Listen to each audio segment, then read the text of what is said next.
Panginoon. Hallelujah. Na-bless pa kayo? Amen. So, puri ng Panginoon. Alam nyo, ganda ng mga ilawit natin.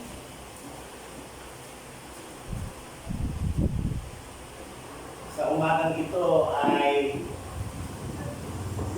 ang design ng Panginoon ay isang bagay na dapat matutunan ng mananampalataya.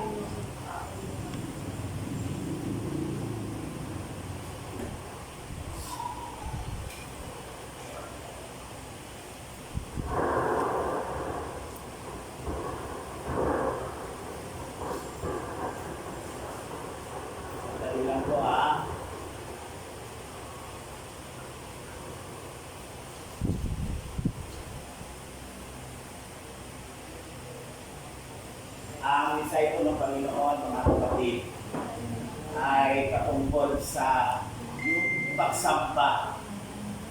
Ano?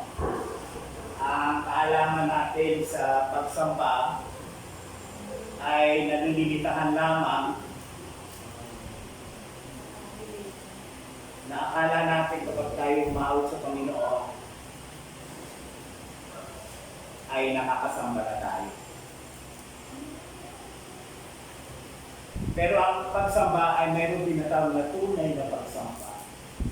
Alam niyo ba na ang bagay na ito ay kumbaga isang issue na dapat matugunan sa buhay ng mga tao at ng mga mananampalataya. Ito po yung ating binasa kanina. Ang sabi ko dito, babasahin ko ulit para malinaw, hindi pa nababasa. Sabi ko dyan, dito sa bundok na ito, sumamba, dito sa bundok na ito, sumasamba sa Diyos at aming mga ninuno. Ngunit sinasabi ninyong mga Hudyo na sa Jerusalem,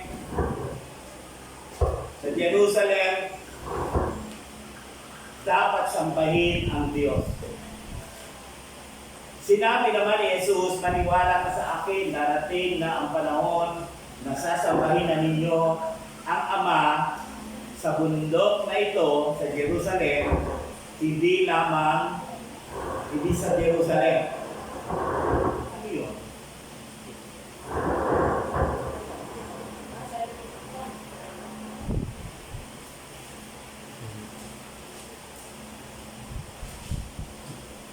Subalit, dumarating na ang panahon at ngayon na ang tunay na sumasamba sa Ama ay sasamba sa Kanya sa Espiritu at katotohanan sapagkat ganyan ang uri ng pagsamba na kinalulugdan ng Ama. Ang Diyos ay Espiritu, kaya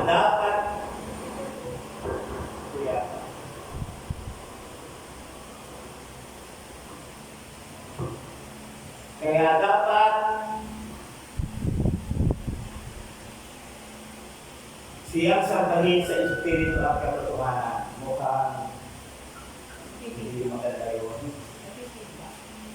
Ito siguro yung subject, yung topic na ayaw na kaaway ng talagang linaw sa atin. In Jesus' name, I rebuke this star and hindi ko alam kung maiksi o mahaba kung mensahe ng Panginoon. Kasi dito tayo lalago, maunawaan natin ang pagsamba sa Diyos. Surely, lalago tayo. Ito ay isang issue hanggang ngayon. Sa usaping pagsamba, ito ay napakahalagang malaman natin, mga kapatid. Maunawaan ng mga tao, minsan maraming mananampalataya na hanggang ngayon. Oo nga, nasabing mananampalataya, pero hindi pa rin nila ito naunawaan. Maraming mananampalataya, yun na nga yung sinasabi ko. Akala natin maraming mananampalataya. Basta umaawit ka, umiiyak ka, umaawit ka, ay nakakasamba ka na. Yun, parang hanggang doon lang yung kanilang pagkaunawa sa pagsamba. Marami tayong makikita hanggang ngayon. Nabubuhay pa, marami kung ano ang dating naunawaan, nakatisnan o nakalakihan at naging practice na lang sa kanilang mga buhay. Totoo yan. Diba may na-encounter tayo? Tayo kita sa ano?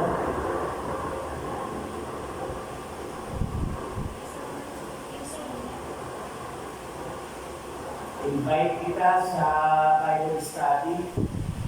Ano sasagot sa inyo? Ano kami Hindi. Hindi yun. Katoliko kami eh. INC kami eh. Diba yung issue? Kasi alam nila, kapag tayo ay, ang buhay natin ay inabit natin sa salita ng Diyos, tuturuan tayo sumamba sa Diyos.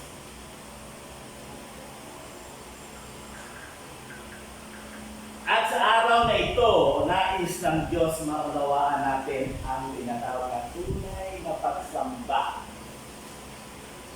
na nangangahulugang tunay na pagsamba sa Diyos. So sa mundo ito, laging merong legit, merong faith. At itong aking tatalakayin ay ito'y pag-uusap ng Panginoon at ng isang babaeng Samaritana.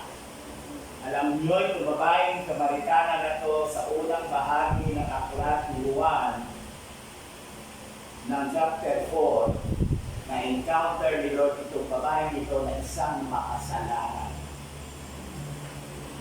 At sa kanilang pag-uusap, binanggit ng babae doon na bakit humingi ka sa akin ng tubig, hindi ba ang Samaritana at ang mga Hudyo ay hindi kailangan nag-uusap? Ibig sabihin, may gap between. Hanggang sa kanilang pag-uusap, inilantad ng Panginoon na ang babae nito ay makasalanan. At hanggang sa kanilang pag-uusap, dumating sila sa verse 20, ang sabi ng babae sa Panginoon. Verse 20, dito sa bundok na ito, sumasamba sa Diyos ang aming mga ninuno. Ngunit sinabi ninyong kayo na mga Hudyo sa Jerusalem lamang sasambahin ng Diyos. So, merong conflict. Ano ang conflict? Yung lugar. Sabi ng babae, itinuro sa amin ito ng ninuno namin eh. Kaya dito na kami lumaki. Dito na kami tumanda. Dito na kami. Kayo na mga Hudyo, sabi nyo, doon sa Jerusalem, sasambahin ng Diyos. Makikita natin, mga kapatid, sa ganung usapan, sa tagpong ito, naging paksa-usapan ng babae sa Samaritana at ng Panginoong Hesus patungkol sa pagsamba sa Diyos at ang kanilang lugar. Ayon sa babae, sila ay sa bundok sumasamba. Ang kaugalian ay nakadisna na nila sa kanilang mga ninuno. Maraming ganyan dito, di ba? Ito na tinuro sa akin ang ninuno ko.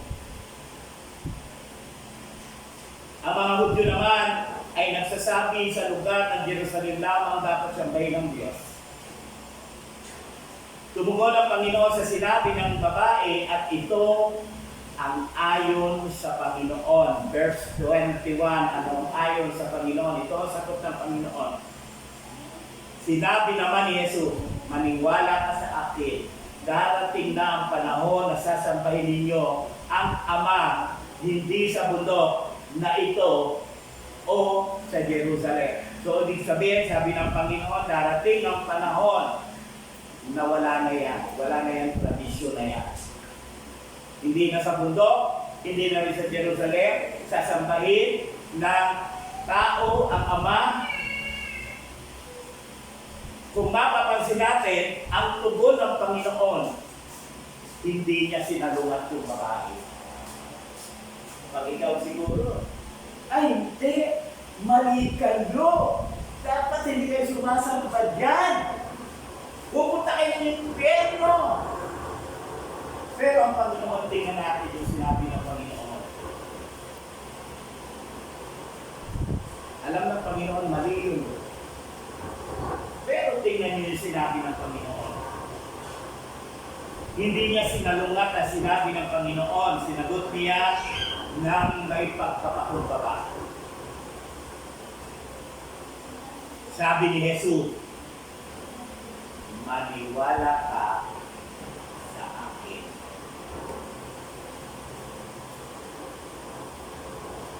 Darating ang panahon na sasambahin ninyo ang Ama hindi sa bundok na ito o sa Jerusalem.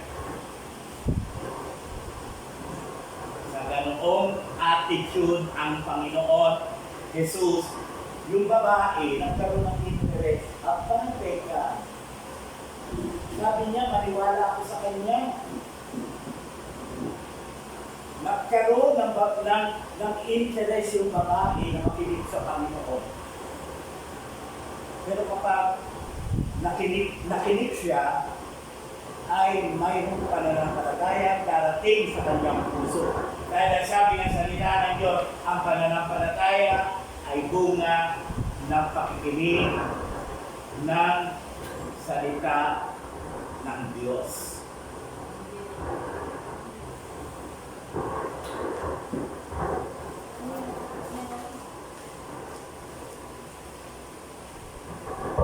Tutuloy natin. Kaya may tanong dito, kung ikaw o ako o tayo ang kausap ng babae, ano ang sasabihin?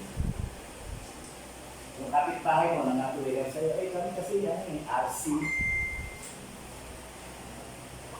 Ay, kayo mga ganyan. Mali yung ginagawa nyo. Kaya ano mangyayari? Tatalikuran kayo kausap nyo.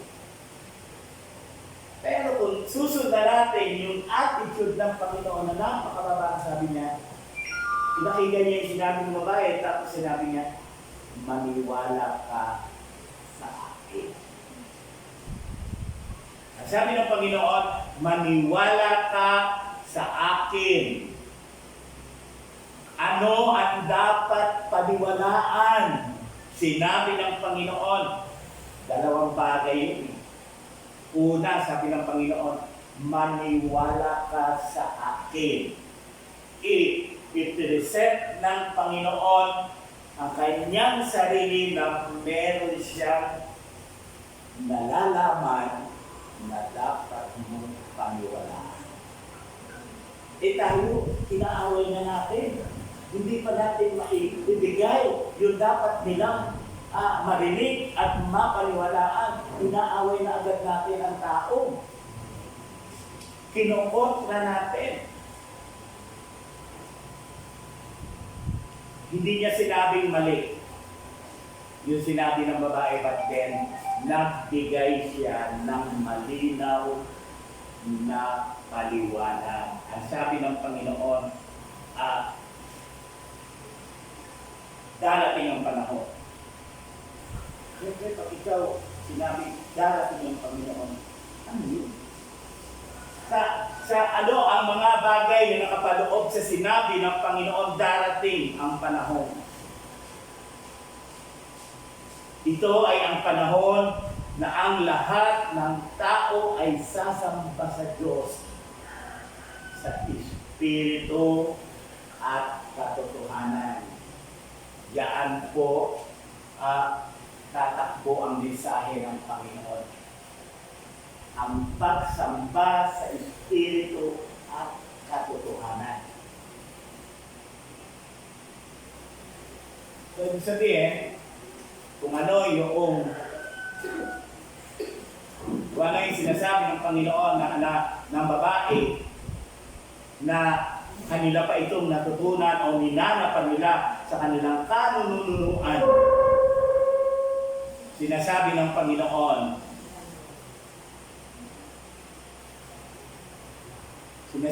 Panginoon, na ito ang tama.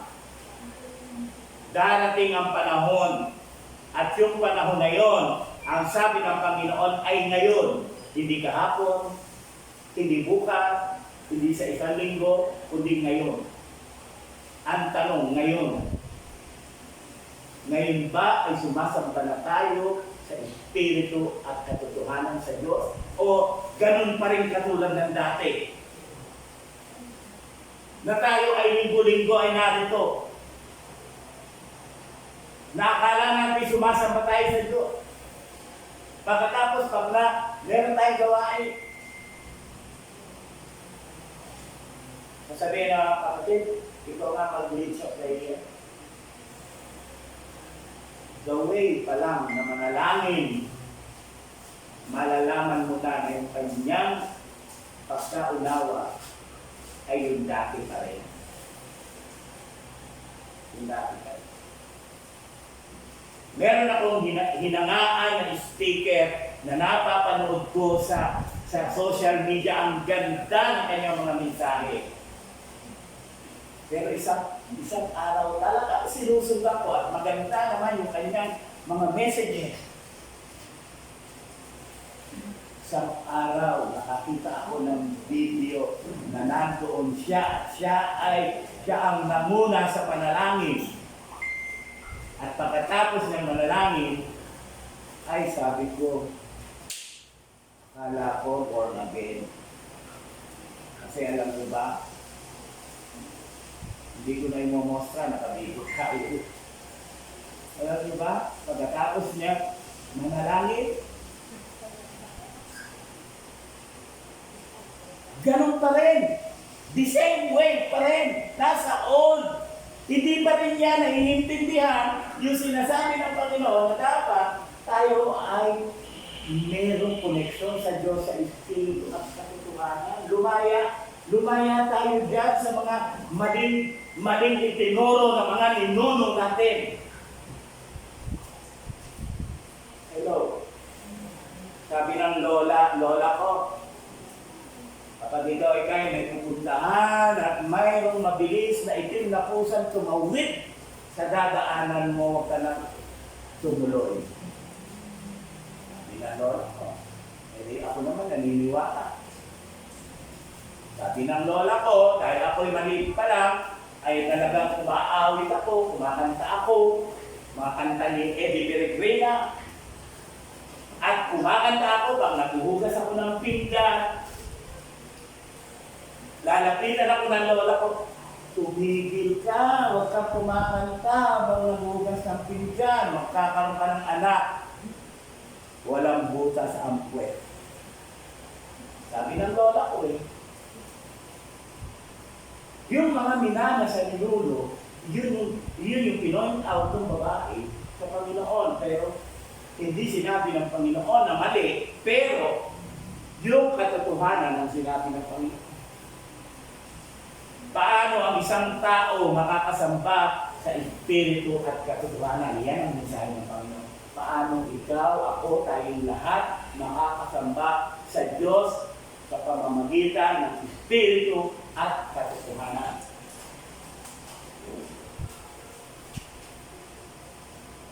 Kailangan kilala mo yung Diyos. Kailangan kilala mo yung Diyos na iyong sinasamba. Yan ang numero 1. Sabi ng Panginoon doon sa babae, hindi ninyo kilala ang inyong sinasamba. Verse 22, ayun. Sa baba. Hindi ninyo kilala ang inyong sinasamba, ngunit kilala namin ang aming sinasamba sapagkat ang kaligtasan ay nagmula sa mga kultura. Napakahalaga na ang pagsamba ay ibibigay mo sa Diyos na nakikilala natin. Dahil ang pagsamba, binibigay kay Satan yan. Kaya nga mayroong mga satanista. At yung mga satanista, sinasamba nila si Satanas. Kilalang-kilala nila si Satanas. At meron din sumasamba sa ating national hero na paborito, si Dr. Jose Rizal, na ang tawag sa kanila yung mga Rizalista, sumasamba sila kay Dr. Jose Rizal at kilala nila si Dr. Jose Rizal. Ngayon, ang pinag-uusapan natin, ang pagsamba sa Diyos. Mahalaga, kilala mo ang Diyos. Hello? Kilala mo ang Diyos. Paano ba natin paano ba tayo nagkaroon ng ugnayan at nakilala natin ang Diyos. John 1:12, sabi niya, subalit ang lahat ng tumanggap at sumampalataya sa Kanya, binigyan niya ng karapatang mga anak ng Diyos. Ibig sabihin, nung tinanggap natin ang Panginoon bilang Lord and Savior, nagkaroon tayo ng ugnayan sa Diyos. Siya yung ating Ama at tayo ang Kanyang mga anak. Therefore, sa makatuwid, sabi nga sa Tagalog, pwede mong sambahin ang Diyos sa Espiritu at katotohanan. Dahil kilala mo siya, kilala ka niya. Amen? Kailangan ipinupunta natin dito. Saka pupunta sa samba. Kanino? Kay Jesus. Saka pupunta sa samba. Kanino? Kay Pastor. Mali. Sa Diyos tayo sasamba. Dahil kilala natin ang Diyos. Paano mo kinilala ang Diyos? Kaya kilala mo ang Diyos na walang ibang sino man ang karapat dapat na sambahin kundi ang aking Diyos. Palakpakan natin ang Panginoon. Kaya sabi kanina sa introduction, kapag hindi tayo nagpuri sa Diyos, kapag hindi tayo sumamba sa Diyos, yung mga bato ang magsasalita, sila ang sisigaw ng hallelujah, sila ang magpe-praise the Lord, sila ang sasamba sa Diyos. Kaya mahalaga mga kapatid, nakilala mo ang Diyos, kaya ka sumasamba. Ngayon, ang pagsamba, okay lang ba yun na parang now you see it, now you don't. Nung araw, mga grade 6 ako, may commercial sa TV na sa toothpaste. Sabi doon, now you see it, now you don't. Ano ibig sabihin ng commercial? Ngayon nakikita mo, madilaw yung ngipin, pagkagamit ng toothpaste, now you don't, hindi mo na makikita madilaw, maputi na. Ganun ang pagsamba sa Panginoon, it should not